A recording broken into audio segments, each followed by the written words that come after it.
آپ کے پاس ڈگری ہے، ہنر ہے، تجربہ ہے، لیکن کیا آپ جانتے ہیں کہ یہی 3 چیزیں آپ کو صرف آسٹریلیا کی نوکری تک نہیں بلکہ مستقل رہائش کے راستے تک بھی لے جا سکتی ہیں؟ لیکن رکیے، صرف ڈگری ہے تو کیا ویزا مل جائے گا؟ آئلٹس میں اچھے نمبر ہیں تو کیا آسٹریلیا کا راستہ صاف ہوگا؟ 35 یا 40 سال کی عمر ہے تو کیا موقع ختم ہو گیا؟ اور سب سے بڑا سوال، کیا پاکستان میں بیٹھا ایک عام ہنرمند شخص واقعی آسٹریلیا میں مستقل رہائش حاصل کر سکتا ہے؟ آج کی ویڈیو میں ہم انہی سوالوں کے جواب دیں گے اور آخر میں وہ غلطیاں بھی بتائیں گے جو بظاہر معمولی ہوتی ہیں لیکن آپ کی پوری درخواست کمزور کر سکتی ہیں۔ اسی لیے ویڈیو کو آخر تک ضرور دیکھیے گا کیونکہ ممکن ہے آخر میں آپ کو اندازہ ہو جائے کہ آپ کے پاس آسٹریلیا جانے کے لیے آپ کی سوچ سے زیادہ کچھ موجود ہے۔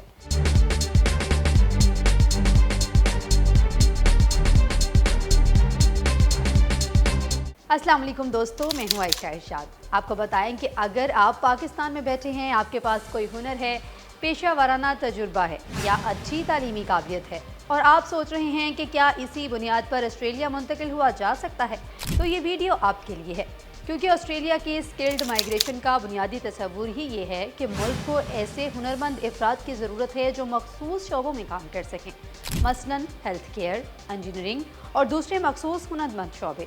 لیکن یہاں سب سے اہم بات سمجھ لیں، ہر ڈگری آپ کو آسٹریلیا کی اسکلڈ مائیگریشن کے لیے اہل نہیں بناتی۔ آپ کے پاس ماسٹرز کی ڈگری ہو سکتی ہے، 10 سال کا تجربہ ہو سکتا ہے، لیکن اگر آپ کا پیشہ متعلقہ راستے کے لیے اہل نہیں یا آپ مطلوبہ شرائط پوری نہیں کرتے تو صرف ڈگری دکھانے سے کام نہیں بنے گا۔ اور اب آتا ہے وہ مرحلہ جہاں بہت سے لوگ الجھ جاتے ہیں، اسکل اسسمنٹ۔ مطلب آسٹریلیا یہ جاننا چاہتا ہے کہ آپ کی تعلیم اور تجربہ واقعی اس پیشے کے معیار پر پورا اترتے ہیں یا نہیں جس کے تحت آپ درخواست دے رہے ہیں۔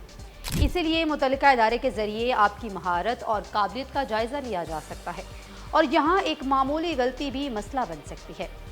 غلط دستاویز، نام میں فرق، تجربے کی ناقص وضاحت، یہ سب آپ کی درخواست کو متاثر کر سکتا ہے۔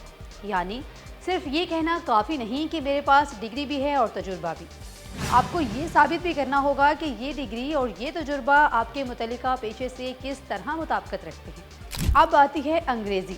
یہاں بھی ایک غلط فہمی بہت عام ہے، لوگ سمجھتے ہیں بس آئلٹس میں اچھے نمبر لے آؤ، آسٹریلیا پہنچ جاؤ۔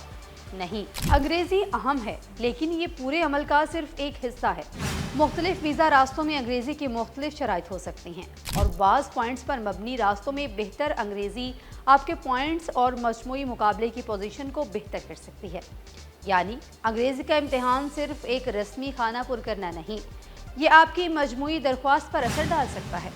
اگر عمر 40 کے قریب پہنچ چکی ہے تو یہاں معاملہ مزید اہم ہو جاتا ہے۔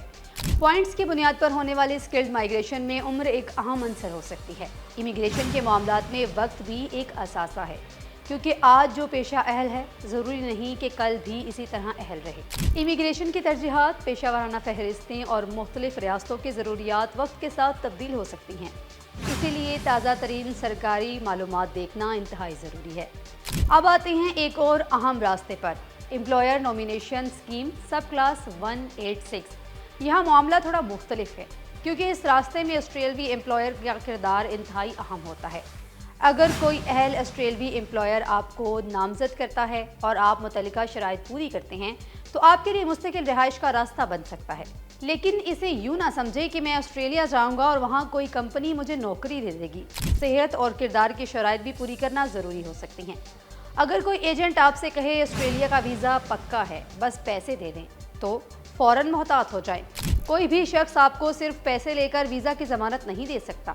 آپ کی اہلیت، متعلقہ پیشہ، ویزا کی قسم، موجودہ امیگریشن ترجیحات اور درخواست کی شرائط، یہ سب نتیجے پر اثر ڈال سکتے ہیں۔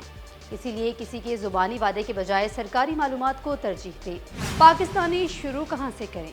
اگر آپ کی ویڈیو دیکھ رہے ہیں اور سوچ رہے ہیں شاید میں بھی اہل ہو سکتا ہوں، تو سب سے پہلے اپنی دستاویزات، تعلیمی اسناد، تجربے کے سرٹیفکیٹس، پاسپورٹ، شناختی دستاویزات، متعلقہ پیشہ ورانہ رجسٹریشن، انگریزی امتحان کے نتائج کو شامل کریں۔ اپنے پیشے اور متعلقہ ویزا راستے کی موجودہ اہلیت چیک کریں۔ اب اس پوری ویڈیو کی سب سے اہم بات، فرض کریں آپ کے پاس ڈگری ہے، تجربہ ہے، اچھی انگریزی ہے اور آپ کی عمر بھی مناسب ہے، کیا اس کا مطلب ہے کہ ویزا پکا ہو گیا؟ جی نہیں۔ یہاں 3 الگ مراحل کو سمجھیں۔ اہل ہونا ایک مرحلہ ہے، منتخب ہونا دوسرا مرحلہ ہے، اور ویزا حاصل کرنا تیسرا، یعنی صرف اہل ہونا کامیابی کی ضمانت نہیں۔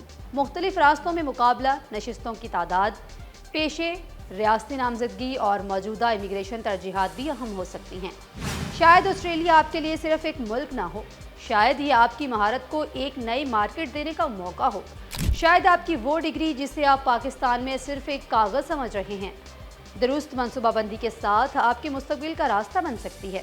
لیکن یاد رکھیں، صرف خواب دیکھنے سے ویزا نہیں ملتا۔ صحیح پیشہ، درست دستاویزات، مناسب سکل اسیسمنٹ، اچھی تیاری اور درست ویزا راستہ، یہ سب مل کر راستہ بناتے ہیں۔ تو اب کمنٹ میں ضرور بتائیں، اگر آپ کو اپنی موجودہ مہارت کی بنیاد پر آسٹریلیا جانے کا موقع ملے تو آپ کون سا پیشہ اپنے ساتھ لے کر جائیں گے؟ آئی ٹی، انجینئرنگ، ٹیچنگ یا کوئی اور ہنر؟ ویڈیو اچھی لگی ہو تو اسے اس شخص کے ساتھ ضرور شیئر کریں جو آسٹریلیا جانے کا ارادہ رکھتا ہے، اور ایسی ہی مستند معلومات اور دلچسپ ویڈیوز کے لیے ہمارے چینل کو سبسکرائب کرنا مت بھولیے۔ تب تک کے لیے مجھے اجازت دیں، اللہ حافظ۔